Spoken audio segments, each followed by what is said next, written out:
Hello, welcome back to WW2 TV. I am a historian living in Normandy, and I'm going to do a reaction video to a bit of video gameplay from Forgotten Hope 2, the Falaise Gap battle. I was really impressed with their Gold Beach level, so I am now tackling the Inland Battle of August, which is one of my favorite places to visit here in Normandy. So let's begin. So I recognize the map already, and I'm already recognizing the area we are actually fighting in. We are approaching Saint-Lambert-sur-Dive from the west. This is one of several roads that run east to west to cross the Dive River Valley that the German army that has been circled by the Americans to the south, British and Canadians to the north, is trying to now escape from Normandy to race towards the Seine to try and hold a new line and salvage the Normandy campaign. So this is good so far. The map is authentic.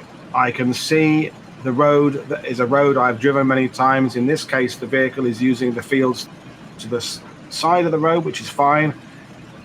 Maybe a few more stone walls in this game than there would have been in reality, but the overall feel is very much like this part of the Falaise Gap, sort of rolling fields.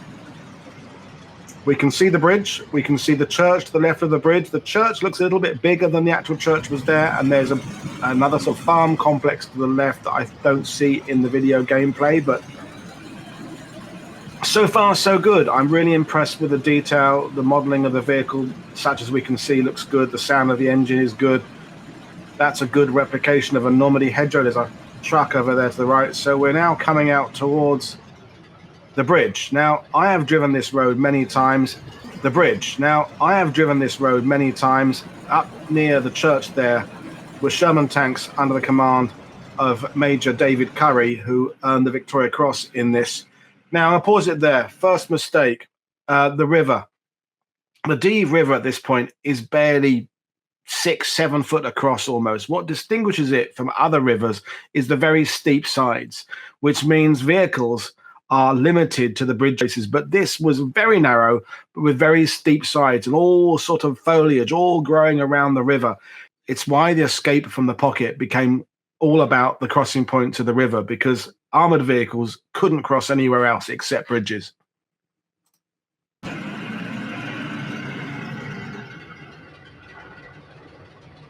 So that riverbank to me looks like if a vehicle wanted to drive through it in the game, it could. Now the church, yeah, is a bit bigger than it would have been.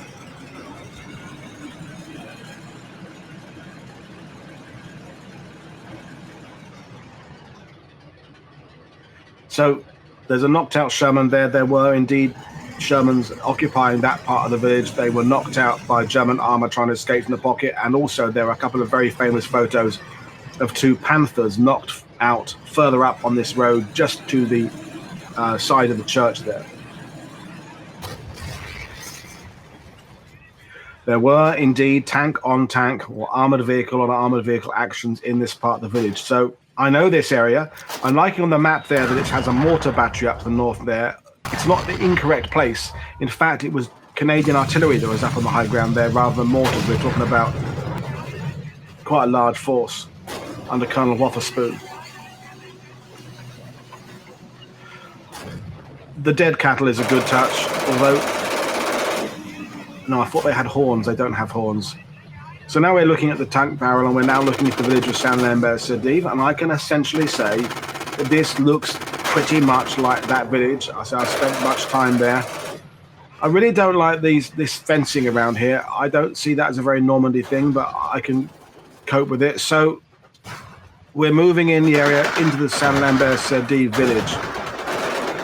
Gaps in walls, knocked out dead cattle. That's all good in terms of replicating this area.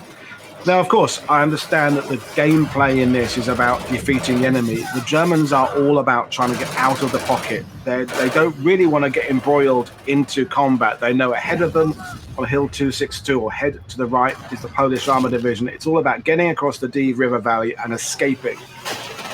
I believe in the video game, the German vehicles start in a kind of corral area where it says camp group there to the bottom left corner of the map, which is not quite the case there. They're moving all the time, columns and columns of vehicles, including horse-drawn transport, all trying to get out of the pocket. But that's me giving some historical context, not complaining or commenting on the gameplay, which is separate. I'm trying to just look at the overall detail of the location. So impressed so far. Now, a German truck wouldn't be just sort of sitting parked in a farmyard. They're all trying to get out of the pocket. It would be racing for the bridge or racing for the ford, which is a little bit further inland towards Chambois. There's the Moissy Ford there. Nicely modeled vehicles. Camouflage is good. So we're now in another vehicle moving towards the pocket. I'm liking this so far.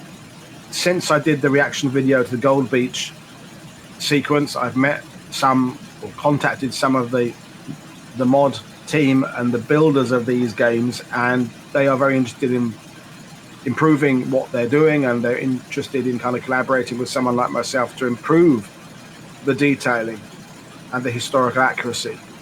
So we're now in the village itself of Saint-Lambert-sur-Dive, which is a very typical houses each side of the street, road type village. It was actually a route that the Germans would use to go kind of to and from Paris in some ways. It's not a main road. It's still quite busy with traffic, trucks trying to avoid the toll roads come through Saint-Lambert-sur-Dive. So the battle is all, in reality, very one-directional. The Germans, if we look at that map there, are going from bottom left up to top right to escape out the pocket. The Canadians have come down from top left, and they found themselves, this force of South Albertas and reconnaissance vehicles, in a village that they're basically reconnoitering, and they found themselves bumping into German armor trying to escape coming from their front right. So the battle that happened there almost happened by accident. The Canadians didn't quite know they were going to bump into such a force coming through there, and it all became about defending that bridge, that stone bridge. It was one of the vital arteries across the Dive for the Germans. But I like this. I like the detailing. I like the modeling. Well, obviously, this bit of game footage is playing from the German point of view. But we would see Shermans in that town. We would see Panthers. We would see Stugs. We would see half-tracks.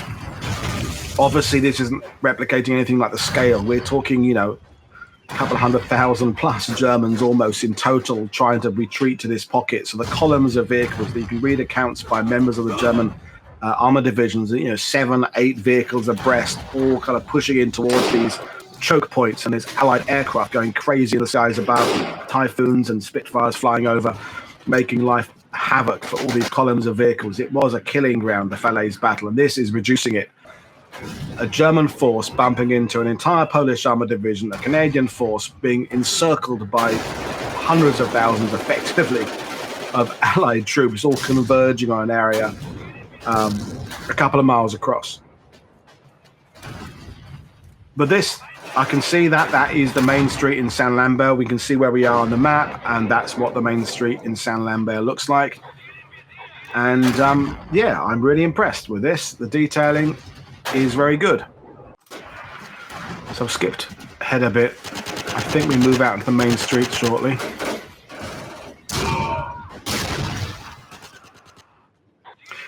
So there is famous footage taken. You can find it on this day in Canadian military history YouTube channel of the Sherman tanks, and they had with them an AFPU, Army Film and Photographic Unit, photographers with their jeeps, and you can see the Sherman tanks moving down through the village, and you can see the smoke from German vehicles coming in from the front right. So this is a battle that has been written about. There is visual imagery available of it, and it's an incredible little village where the Battle of Normandy is culminating in a small village where all these armies are kind of jostling for position in this one little location.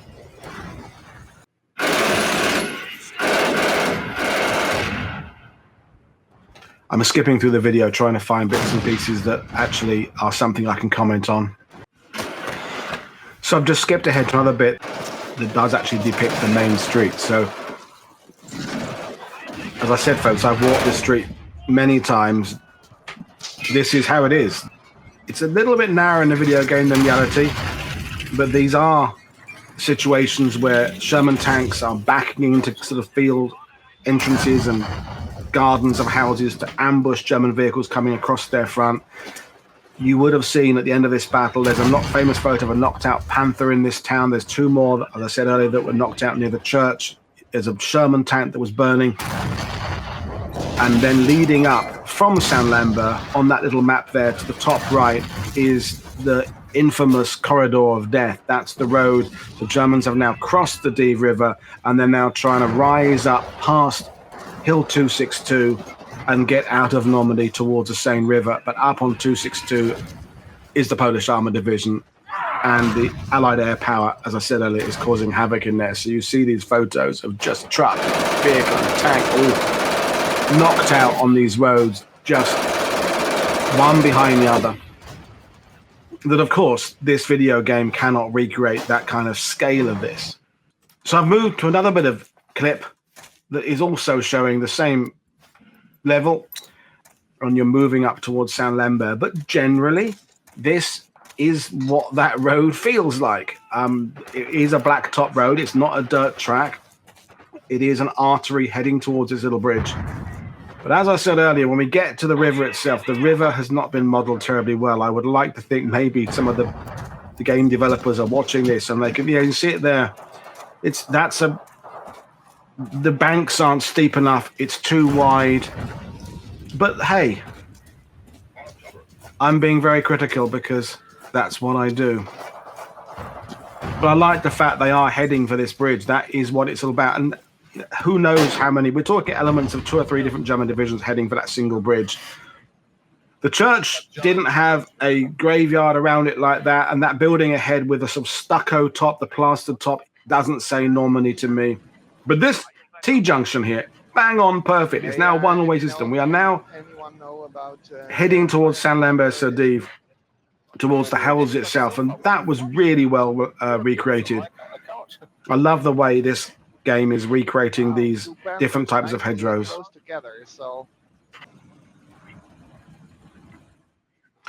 In reality, because of the limitations, because of the bridges, is the Germans are really forced to just keep on heading for that single road until they lose it, and indeed the ford a little way to the sort of the south of this area here.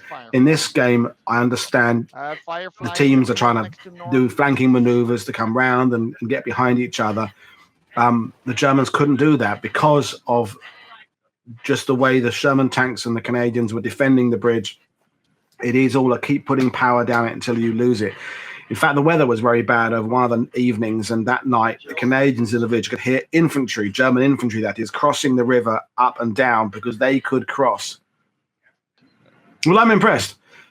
I have since understood that this is all really done on a non-professional level. These are game fans who create this version of a game, and Forgotten Hope is not supported by multi-million industry. It is gamers who create these levels themselves. So with that being the case, the attention to detail here is absolutely outstanding, and their willingness in just the 24 hours since I did the first Gold Beach video to learn, for all that looks so just like a Normandy hedgerow, a Normandy farm, and the trees there. That really, really good. It's always a good sign when I can recognize where I am in the real Normandy in a video game.